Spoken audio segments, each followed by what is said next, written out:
Hello and welcome into Talkin Bengals, the post-draft edition.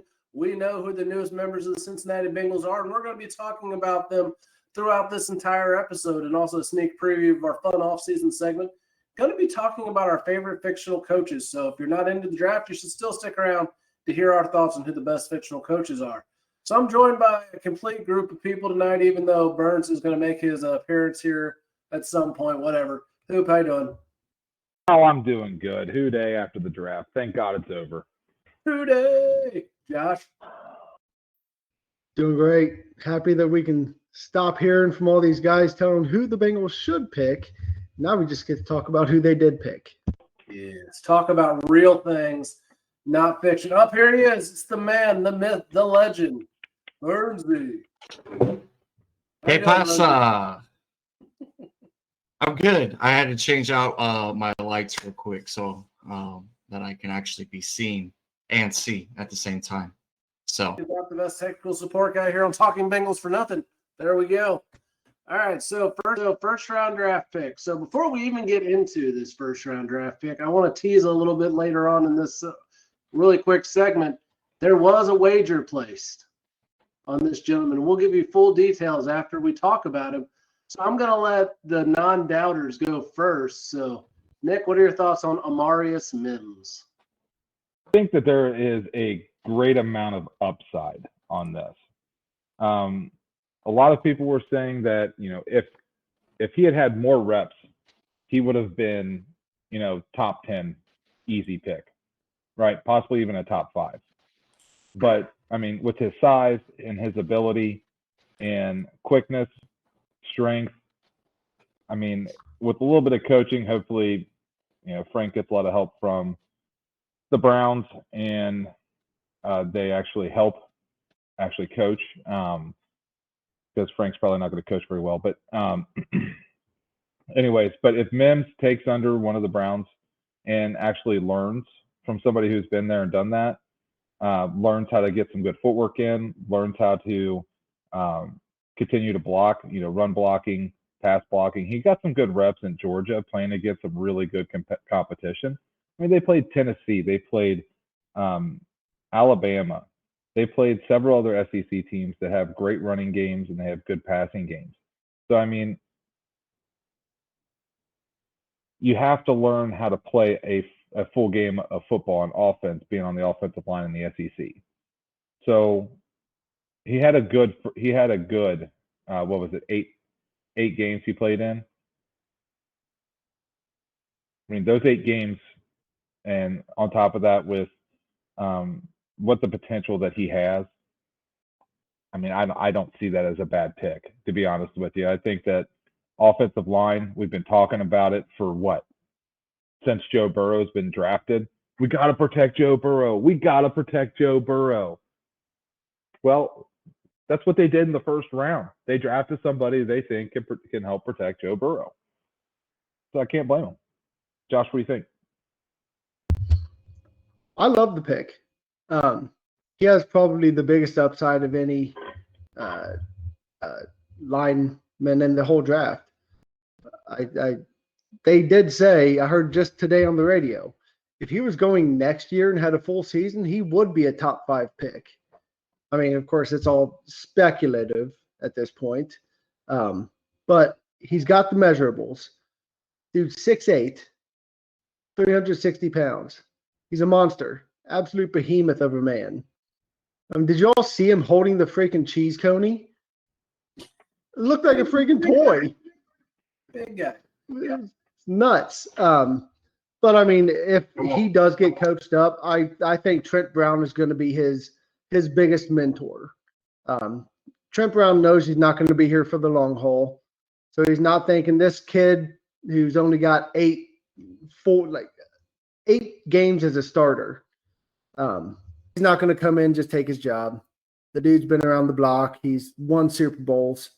But he's going to be the mentor, and he's going to teach this kid how to do it right.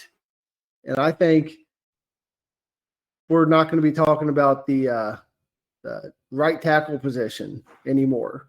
It's going to be solidified. He's going to be the dude, and I think I'm going to win myself a wager. All right, Zach, you can take the first shot at the rebuttal. Both make really good points. There's a lot of upside to him. He's super massive. Top 5 pick in the 2025 draft if he sticks around another year. But it's been what I've been saying since the draft and when we made the pick. All well and good. I'm fine with it. Let's get a guy, a big body to go protect Joe Burrow that has a lot of upside and it's going to bring us longevity. Totally fine with that. But why a month ago, not even 30 days ago, do you go out and you go pick up Trent Brown? I get it. You want to mentor him. But that's not his job. That's Frank's job. That's I want to say Leo Collins, but he's not there anymore. The other Brown. Orlando Brown Jr. Excuse me. Sorry, I had to bring it back. Okay. That's Orlando his Bloom. job. Orlando Bloom? Yeah, that's your guy, right? So that is where I'm having the biggest hang up and it's kind of similar to what the talk is about what Atlanta did. And I know this is a Talking Bengals and not a Talking Falcons, but why do you go out and go pick a position that you just wrapped a bunch of money up on to do the things that you're trying to do? I mean, are you going to move him inside and put him in at a guard position? No, you're not going to teach him a new position. So he's just going to sit. So you just spent first round draft money on a guy that's going to sit. It doesn't make sense. Again, he's going to have a lot of upside, which I'm super excited for. And he's there for the depth. If, God forbid something happens, repeat of 2023. But I have a lot of questions of what happened in the draft room if this is the guy that we had targeted the entire time. Casey? Well, I'm going to not go too long on this one, hopefully, but let's see. So it was a home run or a strikeout pick.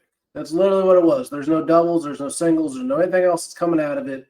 He's either going to hit a home run, be an all-pro type guy, or it's a strikeout. Even if he turns into an average offensive lineman, where you took him in the draft and who was still available, you had arguably the best defensive tackle in Johnny Newton still sitting there on the board.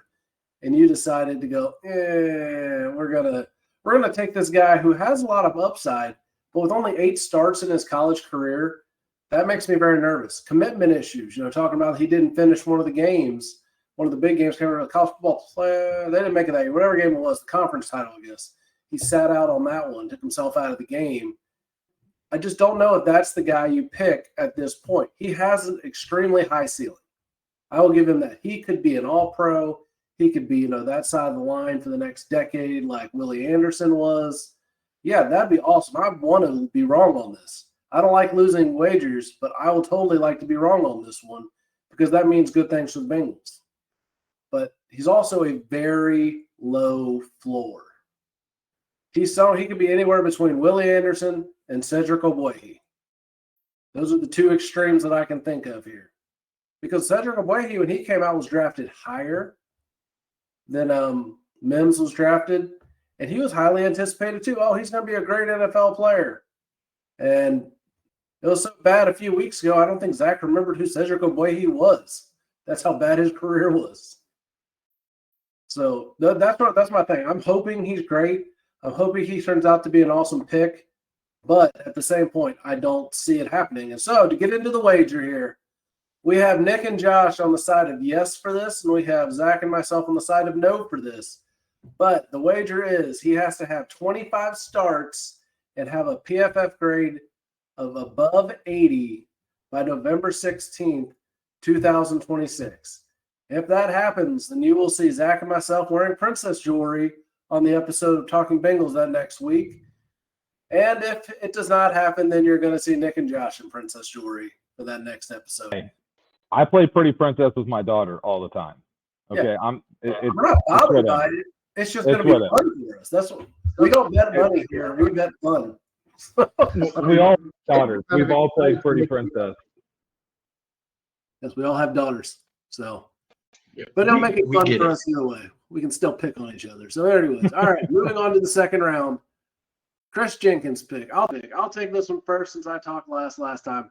I like the pick overall. I mean, he's not the most explosive guy. He's more of a run stopper, but he has potential. He is a high work ethic guy, works very hard, puts in the time, has the pedigree. His dad was an NFL player, and he's tough. And he came in. I mean, what I've heard about him is he may be the leader of the defense next year, the year after, and for quite a while. That's just the attitude he has. That's the persona he brings. And I'm going to kick it to Josh for additional thoughts. Go ahead. Yeah, I mean, it's much of the same. I mean, they didn't bring him in for sacks. They brought him in to be a run stopper. They were last in the league last season at stopping the run. They have to clog up the middle. It cannot be all DJ Reader or nothing. We saw what happened when he went down. They have to have some other people to help out with that. So that's really, I think, on the defensive line, their biggest weakness and the biggest thing that they tried to address in this draft. But go ahead, Burns. Well, I'm going to one alibi around on the first pick of Mims, right? We just talked about Mike Potts last week, the director of college and collegiate operations, right, and scouting. He said that your first 3 rounds are used to find starters. Okay? We went and picked Mims to be a starter, but he's going to sit. That's what I'm going to say about that one. Okay? Now, as far as Jenkins goes, Jenkins feels like we settled, in my opinion. I like the pick. He did a tremendous job up at Michigan. However, we could have went and got Johnny Newton. What we were talking, what Casey was just saying. Johnny Newton was there at the first round. I like to talk, okay? I like to use my hands, okay? Especially when I lag. It makes it fun, okay? I don't know what to do with them, especially if I'm not typing. So, Getting down on your side, So I feel like it was a settled pick. I feel like Johnny Newton was the guy that they anticipated to be there in the second round. And then when he got picked, what was it, 34th? They were like, shoot, what do we got to do next? So they were like, well, let's go get this guy because I guess he's next up, in our opinion. You had 14 picks, so offensive picks, before the 18th.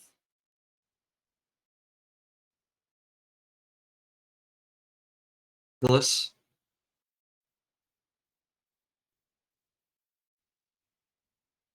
Oh, you were you talking to me? I'm sorry. Yeah, it's your turn. We're waiting. I was watching your hands. I was watching your hands. I was having fun. This is for the YouTube guys, okay? You got to watch the hands. It's hilarious. Anyways, I don't think it was a bad pick at all. I think in second round, picking at 49th, I think that taking defensive tackle and Chris Jenkins from Michigan is a good pick. Michigan had a lot of really solid opponents that they played, and Jenkins did a really good job stuffing that run up the middle, which is a need that the Bengals needed, right? That's exactly what we needed. I mean, with his work ethic and with his athletic ability, I see no issue with him even pushing a little bit harder, maybe dropping some weight and getting a little quicker to be able to provide that pass rush. So I think it was a good pick overall, especially at 49. I'm being positive today, Zach. Okay, I woke up on the right side of bed. All right, so we're going to let Zach go ahead and talk about this Alabama boy in round 3. Go ahead, Zach. So Jermaine Burton is a phenomenal wideout. He can get down the field. He opens it up. He's going to be a great third receiver in our tremendous offense, and another weapon for Joe Burrow to throw it to. He's going to fill the void of Tyler Boyd, and then he's also going to be able to just continue to do what we've been doing, where we can keep Chase, outside, move him inside, flip the field, whatever you want to do, which is really nice. The only concern that everybody seems to have about Jermaine Burton, and I'm going to let Josh talk about what his comparison was, but it's the off-field stuff. Giving up on a team, throwing the helmet. One of the things Nick Saban was the reason why Nick Saban retired, because he's like, This is not what we came here for. You came here for the money, not to play football and to be better men. So there's some question marks there. So turn around, or is he going to continue the antics, and are we going to repeat, dare I say, some of the off-field issues we had 20 years ago? Man, Jones, respect his name. All right, respect his name. Who? You Pac-Man. cut out. Pac-Man. Oh no, I would not Pac-Man. I love Pac-Man. Pac-Man's a great human being. It's not about Pac-Man. I was talking about, Odell Thurman, Chris Henry before he got in trouble, lost his soul, like before he turned his life around. Okay. So I'm just making sure you're respecting Pac-Man over here. Okay? Yeah. I like that guy.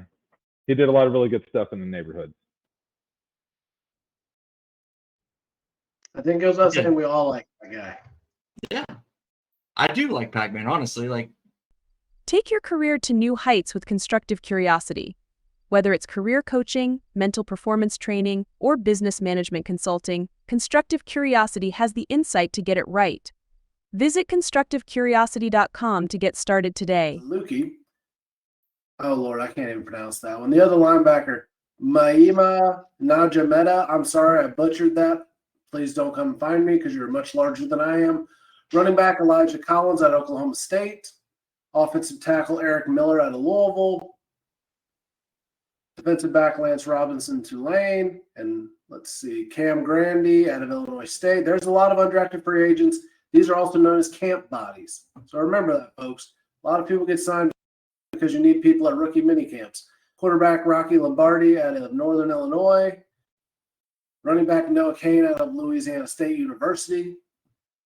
Justin Blazek out of Wisconsin-Plattsville. He's an edge. And then the one that actually has the best chance to make this roster is somebody that Nick is going to want to talk about just because of the position he plays and our utter despise and wouldn't say loathing, I think is what I'll go with, loathing of his competition. That's Austin McNamara, punter out of Texas Tech.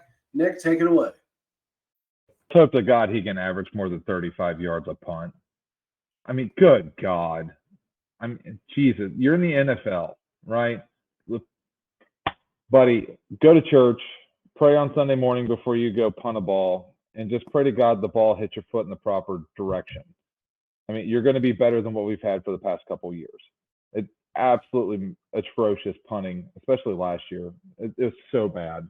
I mean, really, I think we could put Bernsey out there, and it might be able to punt better than what we had last year. That's about as bad as it was. Sorry about that. Sign me up, coach. Even with my backwards punt on the one, I still averaged over 30 yards of punt in high school. So I mean, that's still saying something. So as short as that one was, I did have a really long one that kind of averaged it out. Anyways, yeah, Ryle, thank you. Oh, good Lord. Anyways, but seriously, for the love of God, we need somebody to be able to punt the ball well. It changes the whole field. And God bless America. I really hope that they don't go through with this new kicking crap.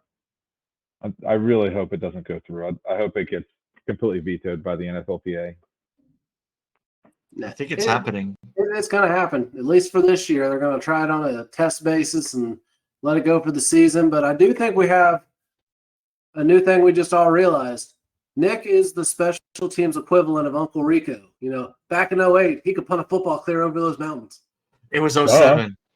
Duh, it was 07. Yeah, it was 06, 07, Casey. Get it right. No, it couldn't. No, it had to be 07, 08 because I graduated in 07. The fall Yeah. of 2007. The fall was when they played. 2007. Yeah. Yeah, but it'd been 07, 08, my bad. That'd been the school year. Sorry. My bad. I'm terrible. Anyways, in 07, he could kick a football clear over those mountains. In case there's video of this, okay? Everybody has watched it. There's video of Uncle Rico, too. He took it himself. Anyway, I digress. Back on track here. So, for a fun off-season topic, as Zach pops the top to a non-sponsored drink. We cannot say what it is. It is just cola of some form. Anyways, Zero cola. since you're talking or you're popping things open, we'll let you talk first about who your favorite fictional coaches are. Oh, we're already jumping to that. We're not even doing Dey History. Oh, we're jumping straight into the coaches first. Actually, no, we'll do Okay. Dey History. Fine. So Hold we do on, have- hold on. Oh, I'm backtrack. gonna go back. Well, I'm backtracking. I'm backtracking to backtrack. Okay. We left some rounds downrange, and we gotta go pick them up. Okay. So I want everybody's grade on the first 10 picks of the 24-24 draft. Starting with you, sir. So, How would you grade all 10 picks overall? B minus. A through F. B minus. Okay, B. Josh. I'd say probably B. Okay, Nicholas. I'd say B plus, and that's simply because there's a lot of upside in the first 3 picks. Well, really, first 4 picks. I'm going B minus as well. I'm with Casey again. It's weird because we're never on the same page, a la Joey Votto. So there's that. Second thing I want to talk about, since we're talking about undrafted free agents, right? Noah came from LSU. We had to go get an undrafted free agent to go fill our running back pain. In a sense, that's kind of crazy. When the other 3 starting running backs in the division are Nick Chubb, Derrick Henry, and Najee Harris. Gonna be crazy. Don't get me wrong. I like Zach Moss. I like Zach Moss a lot. I like Chase Brown a lot. But man, what happens when the depth goes down? We're gonna be I think hurt. my counter argument to that would be the rest of the AFC North is built to win in the regular season. The Bengals are built to win in the postseason. They just got to get. But what do you got to do it? What do you got to do in the postseason? You got to run the daggone ball. It's not as run heavy in the. You got to postseason. run the ball. It's what we've done. No. Am I just speaking words now? Okay, cool. You are just speaking Actually, words, but go ahead. Now you I can talk do- about Sam Wyche since you're just speaking words. No, I have to agree Okay. with Bernsey on you have to run the ball in the postseason. You have to run it, be able to run it all season.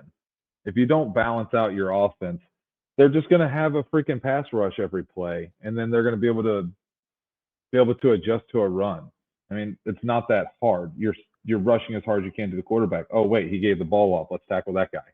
Like, it's not that hard to kind of change between that. But when you have your run defense out there and then you do a play action, well, now you have like what, a 4 or 5 man front, and they don't have enough people to cover everybody. So it's kind of a big deal to be able to balance the offense out. So I'll go Zach Burns on this one. Throw your hands up. Throw your hands in the air like you just don't care. You're wrong. So we'll let Zach go ahead and get into Sam Wyche here for our Dey History, so you can do the whole introduction as I pull up stats to prove you wrong. So go ahead. What are you pulling me from?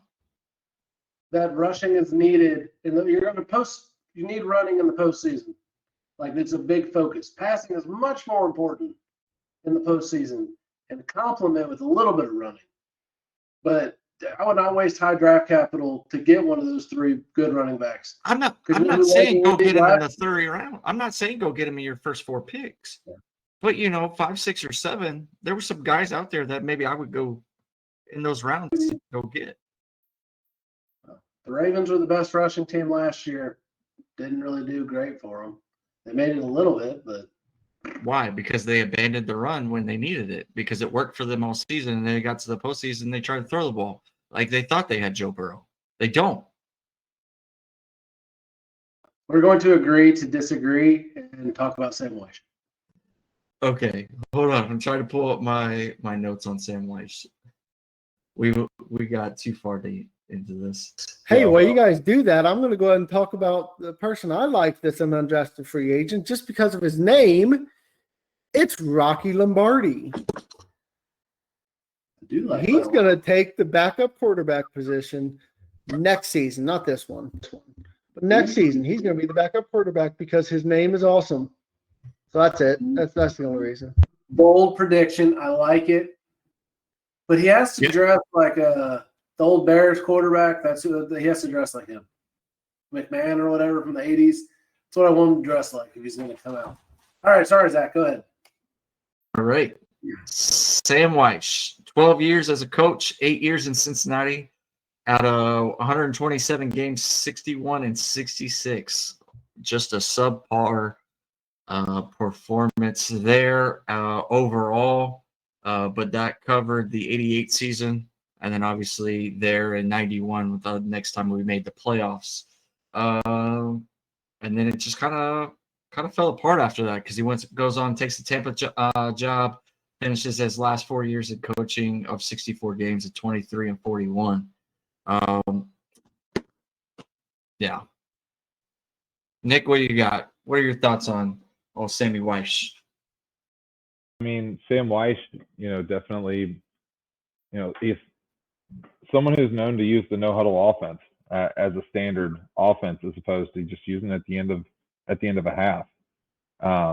Exactly what the University of Tennessee has been using it, the way that Peyton Manning ran the offense in Indianapolis. That all came from Sam Wyche. Being able to run the quarterback as the essentially offensive coordinator on the field. So big influence there. And I mean, he was also had 64 wins with the Bengals, which was the most by a coach in franchise history until none other than Marvin Lewis surpassed him in 2011. So, I mean, we're looking at somebody who's obviously somebody to be remembered, God rest his soul, as a Cincinnati Bengal, not only as a player, but also as a coach. So definitely someone to put respect on his name, and God bless him and his family. Josh, what do you got?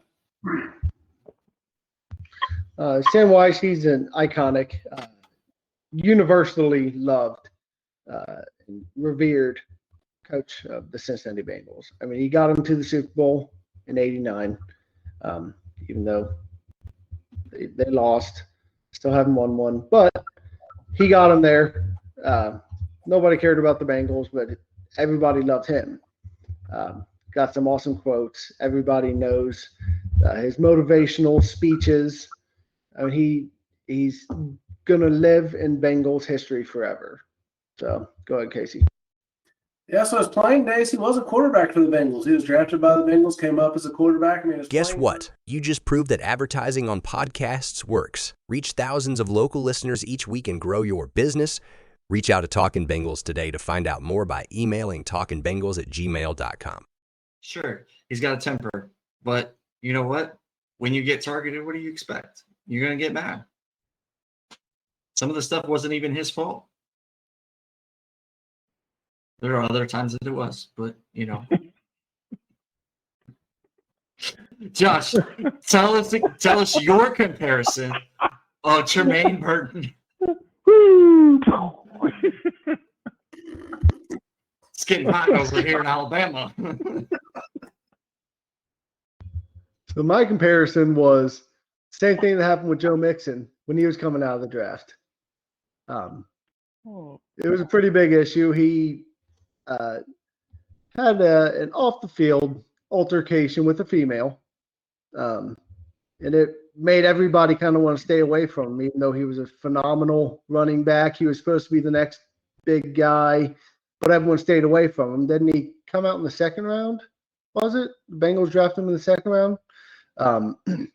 So he only fell that far because of the off-the-field issue. But he came to Cincinnati, did a lot of great things for the community. He was a great teammate. Everybody loved him. I mean, Taylor wanted to keep him just because he was such a great teammate. Even though he was starting to go downhill, wanted to sign him, give him a little bit more money to keep him around for the locker room. Does a lot of great things for the community. So, I mean, having you off the field, yes, it's damning. It sucks. You got to definitely clean that stuff up, especially coming into the league. You want to be a pro, be a pro. But I say, let the chips fall where they may, see what happens. the rest of the locker room is not going to put up with that because you're not playing with a bunch of college kids anymore. You're playing with a bunch of grown men with families, and they're not going to put up with their teammate acting like a child. So, I mean, I think he's got the talent to be a great receiver for the Bengals. If they end up keeping T, then he is going to be the number 3 more than likely, unless something happens and he shows out that he can be a number 2, but he's never going to be number 1, and that's always going to be Chase. We all know that. So I'm excited to see what happens. He's definitely worth the third grade. Definitely worth third pick grade. So I can't wait to see what he does, but we'll let Casey take this one. Sure. Well, I think you have hit a lot of the things. He's had some off-field issues, some immaturity. We are not a college football podcast, but the IRL, the way they have it right now, ruins college football. But I think he's got talent. He's got a lot of upside. He's got a lot of potential. And you have a seasoned wide receiver coach in Troy Walters, who's a pro's pro. He knows how to deal with egos. He knows how to mesh people together really well. So that's why I have a lot of confidence in Jermaine Burton. I think you have a coaching staff around him. You have 2 great receivers in front of him. He's going to have at least a year with T around because T's not going anywhere. They've missed the boat on any real potential or upside to trading T. So he's not going anywhere. He's going to be on the field next year, which is good news as Bengals fans because you're going to have 3 really good wide receivers and a couple lottery picks still sitting around with Charlie Jones and Yoshi. They could take a step and be better than they were last year. And I feel like Burton kind of put Charlie Jones on notice, though. Like, the third wide receiver slot is not yours. They're not just handing it to you. If you want it, you've got to earn it, and you got to really try to play as hard as you can. So I think it's a good pick overall. I think he has enough maturity around him to where he's going to be successful. And, the aforementioned Chris Henry, kind of the same thing with him. He still had a lot of off-field issues, but he kept getting better and progressing because he had 2 pros around him with Chad and TJ. They kept, working with him. They didn't give up on him. They matured him as he went through. And unfortunately, his off-field stuff eventually got him killed. But it is what it is. And he was on the right track. It was an accident. Things happen. But, he was on the right track. So if you have good people in front of you, they can mature you and mentor you and get you where you need to be. Nick? Wait, hold on. Who adopted Chris Henry Jr. and the rest of Chris Henry kids? Pac-Man. Pac-Man did. Yeah, Nick, go ahead. Also on the Pac-Man, also support your Special Olympics, your local Special Olympics. Make sure you support those. We're not getting any paid advertisement from them, but definitely something near and dear to every one of our hearts. Anyways, back to Jermaine Burton, okay? Jermaine Burton, I think, has a lot of tremendous upside. I think Casey brings a very good point with the wide receiver coach, making sure that we are, remaining professional. I think that, having Jamar Chase there, having T. Higgins, and having the other competition to show him that, hey, you have to compete to win this spot. You're not just going to be given it. Definitely going to be something to see there. I think Jermaine Burton's going to have a chance to either show up or shut up, and he's going to either wind up showing up or he's going to be told to shut up, essentially. Because at 3rd round, definitely a great pick. Off the field antics, like you said with Joe Mixon, and Casey, you mentioned with Chris Henry. Having the professionalism around you is contagious.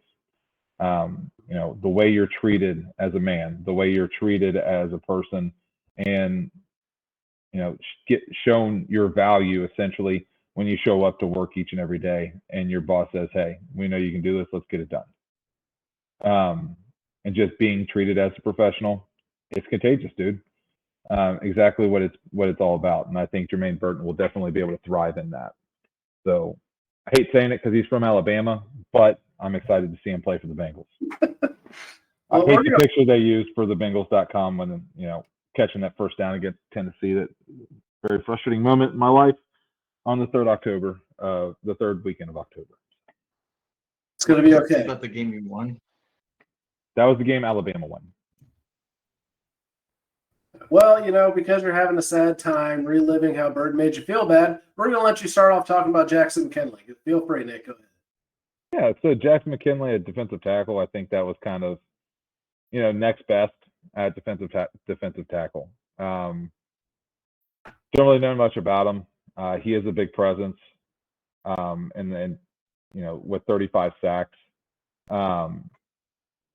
at Texas A&M. So, I mean, definitely something to think about. And I do think that having that competition at the defensive tackle position is going to help only make him and him and Jenkins better, right? Him and Jenkins are definitely going to have that competition at that spot. It's only going to make them both better. I mean, heck, who knows? We might wind up having the best 1-2 punch or 1-2-3 punch at, on defensive line. Might be able to run some more 3-4 or, run a 3-5. I think that's a good, with all that there. I mean, I think why not? Barnesy, I'm gonna shoot it to you. I think Jackson brings a lot of upside. I think he's going to be a good come off the field, give everybody a breather kind of instant player. He's going to provide impact right out of the gate. But yeah, that's all you can really say about it. Once you start getting to this point in the draft, you're either going to complete or you're going to fall down on the depth chart and you're going to be somebody's backup. So I think he's going to compete, but I still think he's going to fall to, a 2 spot per se, and just be there for, hey, I need a whistle, or if, God forbid, somebody gets hurt. So.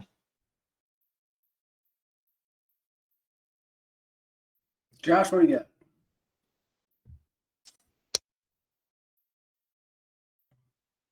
Oh, see, look, Josh doesn't have anything. Josh has no audio. No, there he is. Yeah. Hey, I'm back. Hey. Yeah, I'd say he's definitely a depth piece at this point. He's more of a run stopper than a get after the quarterback kind of guy. And again, just like I said before, Bengals need that more than anything because teams are just going to, especially in the AFC North, they're going to just pound the ball right at you. That is what they do. The Browns, the Steelers, and the Ravens. They love to run the ball. And this is the more ground and pound division of anyone in the NFL. So you got to be able to stop the run. I don't know if he's going to be a starter. I guess we'll just have to see how everything falls into place. He might end up coming out and really wowing everybody and being the third down, stop the run kind of guy. But I think he's got the potential to eventually make his way in.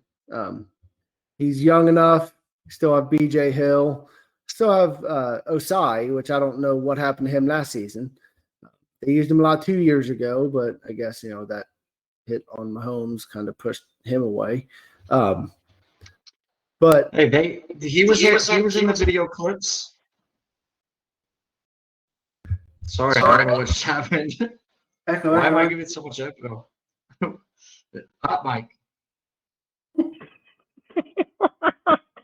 Anyways, Josh, before you're so rudely interrupted, did you have anything else you wanted to say?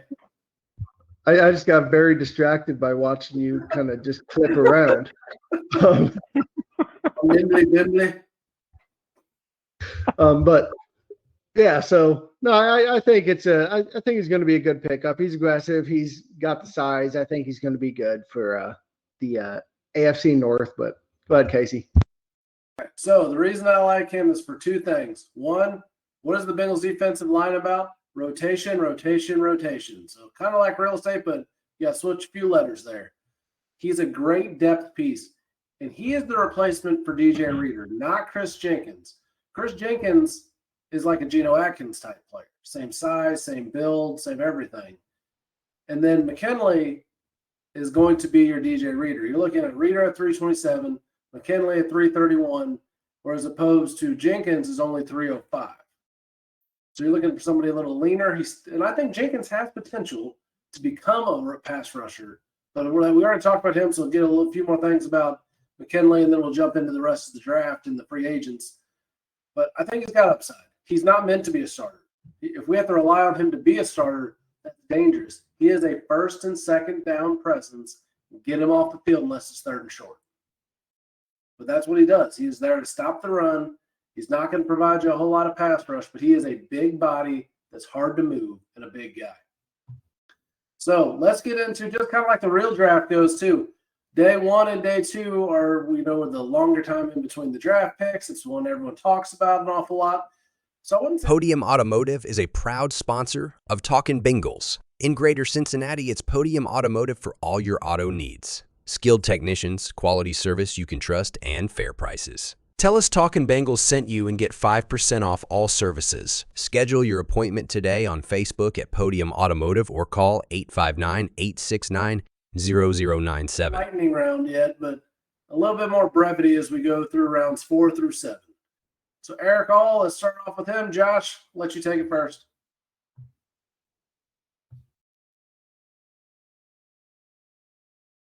And Josh, we can't hear you again. Hey, I wasn't unmuted again, guys. Amateur hour. Yeah. He's having a Percy moment.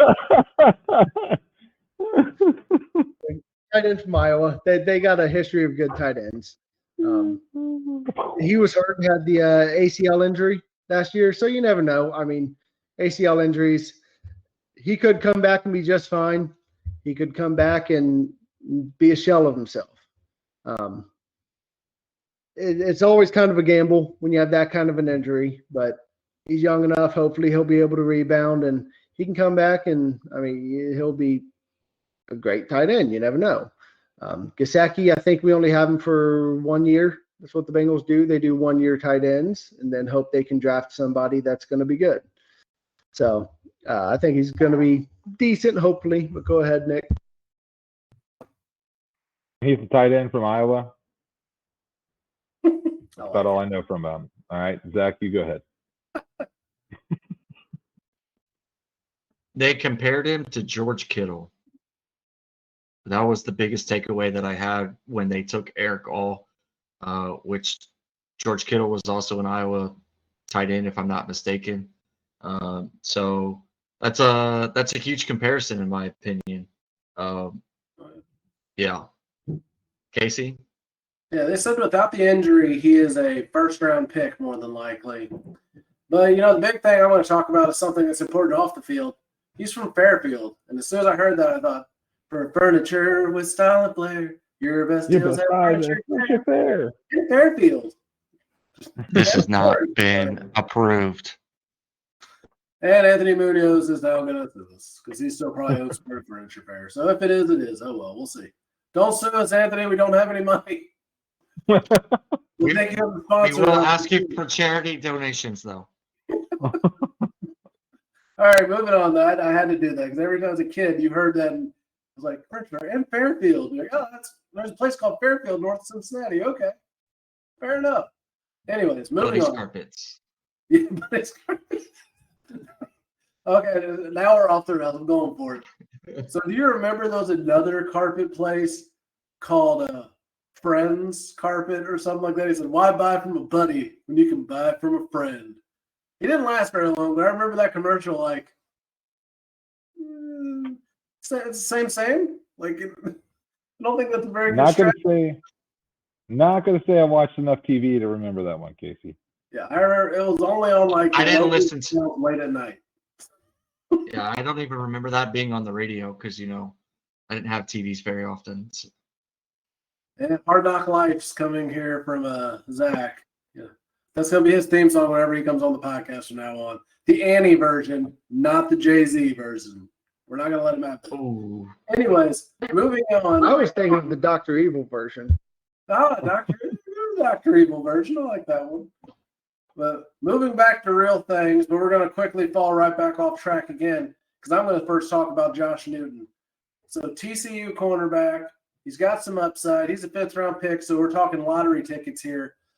But I listened to his like post-draft like phone call with the media.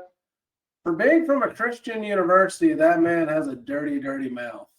He said a word we can't use on our PG-13 podcast at least 10 times that I heard in a like 5-minute interview. Starts with an S and ends with a, you know what? There we go. And I was like, dang, man, it's a lot of stuff for an interview. Welcome to the team. Well, let me talk about it. And he gets into it. Anyways, we'll let Zach go ahead and say what he wants to about him. I think it makes a good rotational player, just like you were just talking about with McKinley Jackson, excuse me, and Chris Jenkins. I was making up names, like I like to do. But honestly, I didn't read up on him much, but just from what I know, I would like to compare him to maybe a Josh Norman.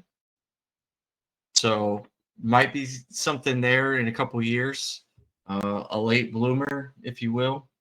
And then it just adds depth to a really bolstered secondary this season. So pretty excited about it. So does anybody else have any thoughts on Newton, or we don't want to move on and let Josh and Nick take Tanner McLaughlin? I'll take Tanner. Another tight end coming out of Arizona. He's tall, average build for a tight end, maybe on a little bit heavier side. But coming out of Arizona, I would expect him to have some form of at least conditioning there. So why not? Right? Why not? Hopefully it turns out to be good. And I don't know, at least one of these tight ends turns out to be good, hopefully. Josh, what do you think? Well, they actually had him rated higher than I'm sorry, I'm just going to keep forgetting names. Eric All. They actually had him rated higher than Eric All in terms of receiving. Now, I don't know how he is with pass protection, but if you're going to be a good long-term tight end in this league, hopefully you can do it. Not just receive the passes. So I don't know. We'll see how he works out. Go ahead. He's a guy. I mean, honestly, at this point, we're not trying to put them down as human beings. They all have their stuff. But looking at this from a business standpoint, these are lottery tickets. That's literally all it is when you get to rounds, after round 3, it's literally, I like this number. I like that number. Okay, just put in your couple dollars, scratch it off. Oh, it didn't hit. Just throw it away. Who cares? If it hit, yay. But you can't buy into late day 3 picks because they may not even make the roster. That's the reality of it. How many times the Bengals drafted a 6th, 7th rounder, and they're just not even there. So we'll get into the next guy, Cedric Johnson. He did not play in his last college game because he wanted to declare for the draft. So, hey, it is what that makes me a little concerned, but it's a different day. That's not what we did back in our day, but hey, we're old. That's why we're sitting here talking about the Bengals, not playing for the Bengals, because our athletic ability didn't get us there either. But it is what it is. We're also too old to still be playing in the NFL, Casey. So there's that too. Yeah, exactly. We're old as crap. We're also, or we'd have to be a punter or a place kicker to be able to still play. Or Tom Brady. Oh, well, there's only one of those. Could be Tom Brady. You never know. Anyway, but he's Brett got Favre. What? Brett Favre. Brett Favre, Casey. Brett Favre. Okay, sorry. I'm pretty sure, did we go to school with a guy named Brett Favre? That's what I thought. Like, what the heck are you talking about? Yep. Yes, we did. We did. Okay, because I was like, what? Sorry, we're The only Brett the only Brett I remember other than Brett Kaiser was Brett Hancock. So It's Brad. Brad. There's plenty of them. Anyways, we digress. This is what happens when you get to the lottery pick rounds. You're just kind of going off on people.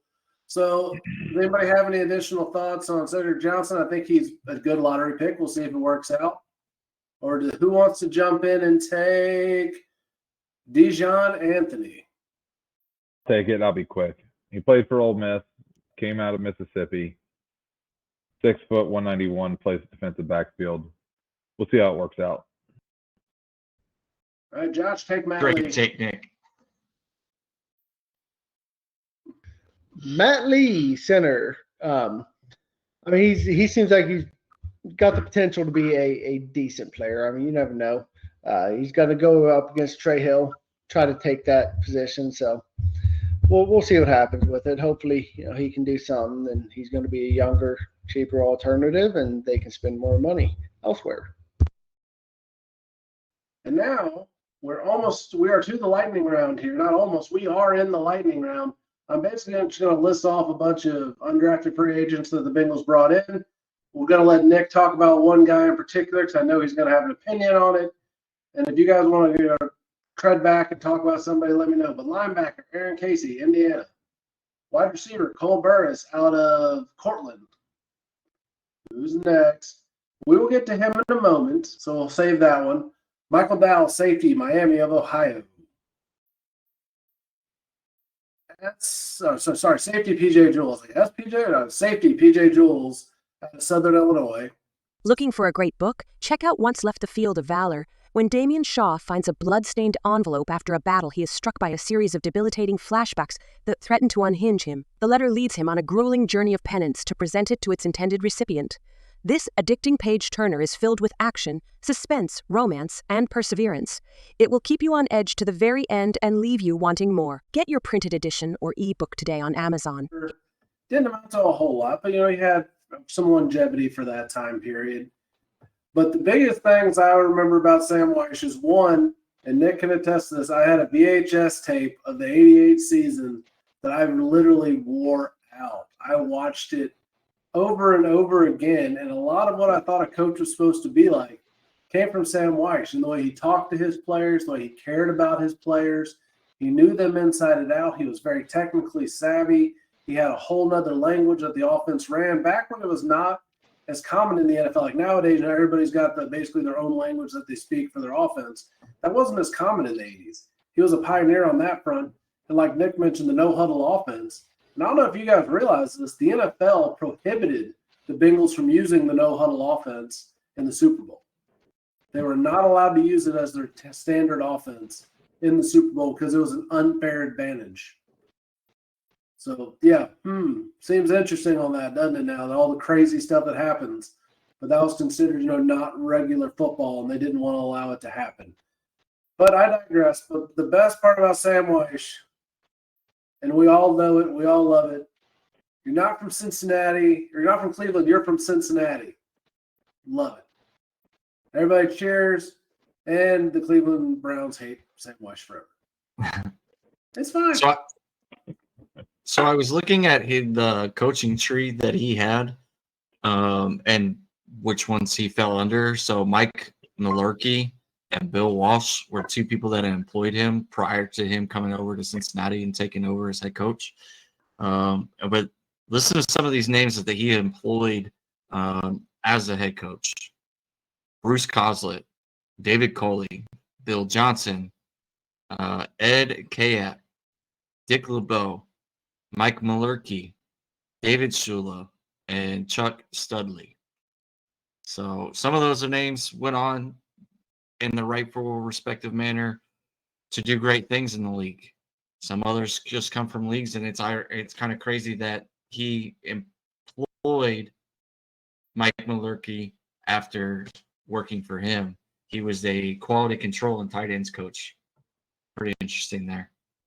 Yeah, so Sam, thank you for all the great things you did for Houday Nation. Rest your soul, be with your family. Somebody to live on forever in Bengals lore. And since Zach got to talk first last time, Nick, I'll let you do your fictional coaches first. Coach Boone, favorite coach of all times out of any football movie, period. Absolutely love him. The way he coached, the way he brought the guys together as a team, he did it very strategically.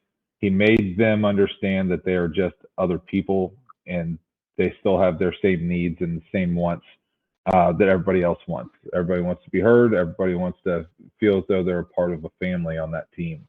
And Coach Boone did exactly that and remember the Titans in a very difficult time. So, gosh, it gives you goosebumps just thinking about it. Well, here's the surprise part. So now you got to give us your favorite quote. Hold on. You said favorite fictional coach. Well, I Coach know Boone is Coach he's Boone is a real. real person. he's real, but he's talking Denzel Washington's portrayal because we're not getting into the accuracy of Remember the Titans and what's 100% true, what's not. But we're saying he's going with the Denzel Washington portrayal. You love me some Denzel, okay? Denzel's a great actor, one of my favorites. Great human being. We need now, to quote. You think this is supposed to be fun? No, zero. Are you having fun? Are you having fun? Is this fun? My favorite scene in the whole movie. Oh, I thought that was hilarious. Now, my favorite fictional baseball coach is, oh God, I can never remember his name, from Rookie of the Year. With the glasses. With the big doggy. With the big doggy. Hot ice. That's the secret. Just warm up the ice cubes. Just reminds me of Bernsey if he were to coach baseball. Shots fired.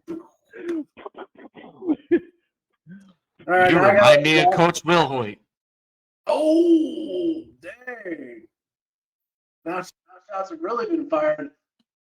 We have to take this disagreement offline now because blood will be shed. We're going to have to turn over to Josh to calm things down. Josh, calm things down for us. I love you. The best one, Chubbs, Happy Gilmore. He's definitely my favorite. On the hips, man. It's all Yeah, in there's the one hips. real quote. Yeah, it's all in the hips.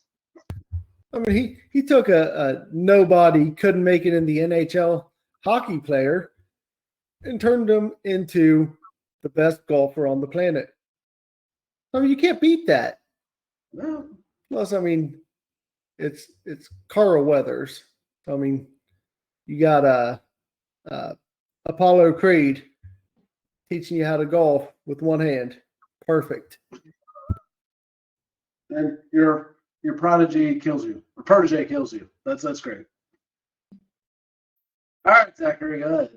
No, you go. I'll go last on this one. I'm holding this. I got this. No, fine. Okay. My favorite fictional coach is Ted Lasso. If you have not watched Ted Lasso, you're wrong. You're absolutely missing out on one of the best TV shows of all time. I will put it out there. It's the perfect amount of comedy and drama. But as far as Ted as a coach, he's so goofy. You don't understand, like, how is this guy a genius? But he is. And his genius is knowing people. It's not knowing the game. He goes basically from American football to soccer, knows nothing about soccer, but he knows people. And he employs the right coaches. He empowers the right people. And he's just awesome. He's a coach we should all try to be like in every walk of life because he is a people. Basically, he knows people. There we go. My brain's starting to sputter. It's almost 10:30 at night, so it's not working as well as it would. But Ted Lasso is awesome. Quote from Ted Lasso. It's going to be so hard. And this is what show is this? Ted Lasso. That's the name of the show. Is Ted Lasso. Never heard of her. Okay, well, you're really missing out because it's an awesome show. But best quote from him, I would probably say I have to do two because I always go a little bit too much. First off, be a goldfish. You know, what's the happiest animal on the planet? It's the goldfish because they have a 10-second memory. So make a mistake, be a goldfish. My second favorite quote, or possibly my favorite one from him, there's so many good ones, but be curious, not judgmental. Oh, it's that guy, the one playing darts. Yeah. Yeah. You should watch the show. It is 3 seasons of awesomeness. If you want to pay for my Apple TV subscription, I'll definitely watch it. It's free for a month, and you can watch the whole show in a month, and then cancel. Cancel. All right, anytime. Zachary. Yeah, go ahead, Zachary. All right. Nick, I'm sorry. That was a low blow. I apologize. I won't let it happen again. You're almost off the podcast. It's okay. I wasn't allowed to say my comeback because it's not appropriate. So it we'll have Talking Bagels after dark, is what you're telling me? Yes. Subscribe actually. to our Patreon. It'll be rated NC-17.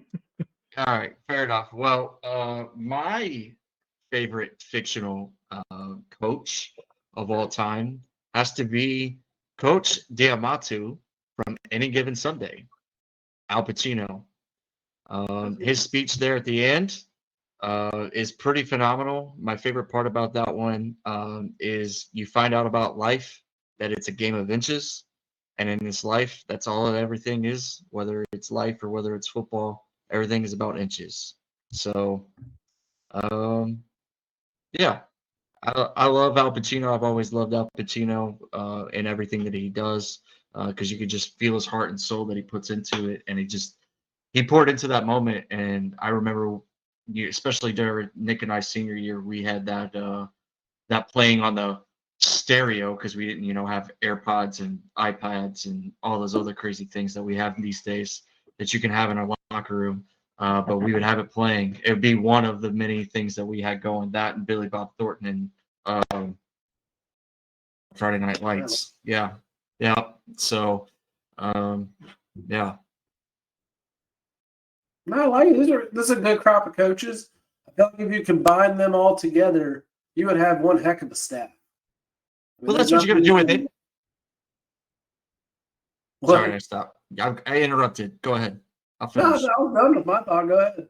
Oh, I was just going to say, that's what you got to do with any leaders that you deal with, right? You take the good, the bad, and you try to mold it to your own leadership style, and you deliver it to everybody around you and hope that you're doing the best that you can for you and your team. So, life lessons that we're taking to another podcast. Yeah. And you can tune into that other podcast anytime you want to. It's Constructive Curiosity. Comes out at least once a week, sometimes twice a week. Check it out at constructivecuriosity.com. Anyways, we'll get to the closing thoughts here. Josh, we'll let you go first. Well, I think it was a good draft. I was happy with it. I'm very happy with all of our choices for coaches. We all did a very good job. Congratulate yourselves. So I'm just looking forward to see what happens in training camp, and hopefully the season can get off good. Nicholas? Oh, I'm just waiting for end of July, early August. Thackeray? Well, first thing I got to do as we close out this show is it is Tuesday night. However, in just 2 days is my wife's birthday. So shout out to her. Happy birthday, babe. I love you. Okay. Thank you for being who you are, a part of what makes this family go. So thank you. And I love you. Secondly, if you want to go follow us, and I don't know how laggy I am on your guys' end, but I'm pretty laggy on my end. So I'm just going to stop moving around so much.